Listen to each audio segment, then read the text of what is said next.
The Murray State Racers are going to be playing their very first game in Omaha in the College World Series. I can't believe I'm actually saying that.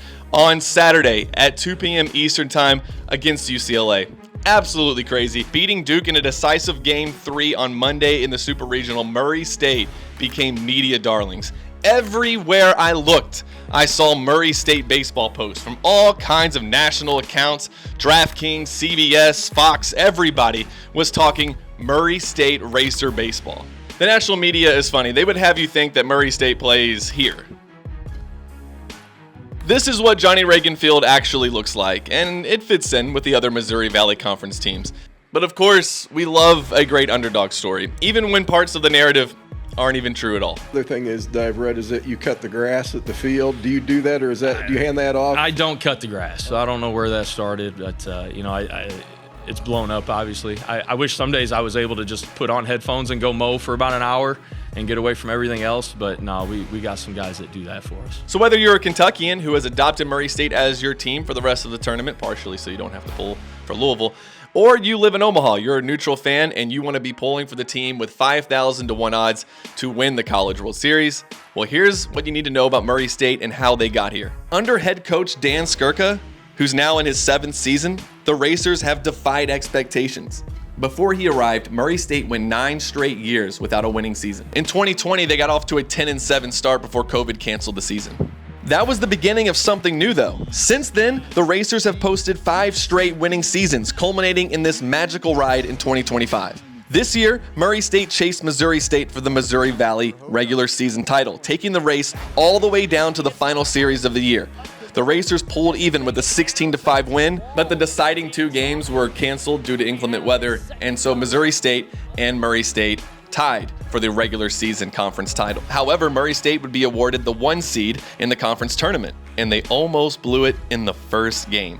Down 14-11 to Belmont in an elimination scenario, the Racers tied it with a 3-run homer in the 7th and then walked it off with a sac fly in the 11th. Murray State then won their next 2 games to earn a rematch with Missouri State, this time with an NCAA tournament berth on the line, as well as the MVC tournament championship. And Murray State dominated, winning 10-5. That gave them their 4th NCAA tournament berth in program history and the 1st since 2003. But of course, it wasn't going to be an easy draw. They were the 4 seed in the Oxford Regional, having to play at Ole Miss in Game 1. And Murray State's offense showed up immediately. Jonathan Hogart took the first pitch of the regional over the right center field wall. And in a back and forth, entertaining baseball game, the Racers pulled off a stunning first round upset. The next night was absolute chaos. Down 3-0 to Georgia Tech before fans could even get to their seats, Murray answered with 5 in the bottom half of the first and eventually led 10-3, but they gave it all back. A 7-run 5th inning for Georgia Tech leveled the score at 10, but still the Racers would find a way to get the victory, 13-11, and advance to the regional championship. Murray State would have 2 chances to beat Ole Miss to claim the Oxford Regional, and they would definitely need that second chance. That Monday night, Murray State flipped the script. When Luke Mystone's ground ball was booted at second base, Murray State's lead grew to 12-3, and Ole Miss fans started to head for the exits. And that's when the Rebel Bats came alive. A 3-run bomb in the 8th made it 12-11, but Graham Kellum shut the door after that, retiring the next 5 Mississippi hitters. And that set up the Super Regional versus the Duke Blue Devils in Durham, North Carolina. Murray State jumped ahead 2-0 in Game 1, but the Blue Devils responded with a 7-0 run. Murray State got 2 back in the top of the 7th.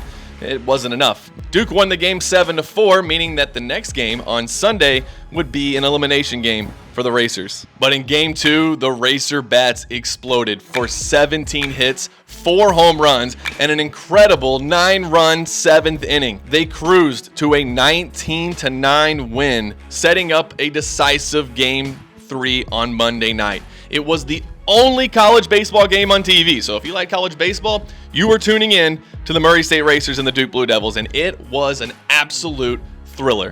The Racers wasted no time jumping ahead. Jonathan Hogart took the 3rd pitch from Zetkowski over the left field wall, and the Racers were up 1-0. They would add another run in that inning to go up 2-0. The Blue Devils would respond, though, with a run in the first inning, a run in the bottom of the third to tie things up, and a home run in the bottom of the fourth to give the Blue Devils the lead. But the Racers would pull even thanks to Jonathan Hogart once again. Hogart took an 0-2 pitch way out of the park and left, and the game was level at 3. Next inning, top of the 8th, Luke Mastoni sends one into the bullpen in left field. Racers back ahead 4-3. So we go to the bottom of the 9th. Murray State 3 outs away from glory, and things just got crazy. With 1 out, 1 on, and the winning run at the plate, Murray State got the ground ball they needed, but the double play was broken up. The umpire called interference, and Murray State started celebrating, and so was I. Jumping around my house, screaming all of Racer Nation was going crazy, only to see they were going to review it. It really felt like, after the call got reviewed, that Duke was going to come up and probably hit a 2-run home run, and we were going to have to think about how we were celebrating going to Omaha only to have it ripped away from us. But that's not what happened, and partly because Graham Kellum has been rock solid for Murray State during this tournament run. Kellum got Jake Hyde to roll one over to first, an easy play, and Murray State became the 4th ever 4 seed to make their way to Omaha. For Murray State, this is just their 4th time ever playing in the NCAA tournament. The last time they did it was 22 years ago. This is obviously their first trip to Omaha. It's the furthest they've ever been, and they'll take on UCLA at 2:00 p.m. Eastern Standard Time on Saturday, with the winner taking on the winner of the Arkansas-LSU game. The loser, obviously, will play the loser of that Arkansas-LSU game. Now, as a Murray State grad, this obviously has been so much fun, seeing my little school all over the national media. But I gotta say, Big Blue Nation has had our back throughout this whole thing. So if any of you guys are in Nebraska and you want a team to pull for, you know you're not gonna pull for that team in red. So get some gold, wear some navy blue, and cheer on Murray State. The Racers are just 5 wins away? Is that right? 5 wins away from a national championship in college baseball. Just incredible. An incredible run, and we hope that it continues. We hope to do another one of these updates. If they're still playing next week, we're going to do another one of these. So hopefully we will see you then. Thanks for watching. Go Cats, and you know what? Go Racers.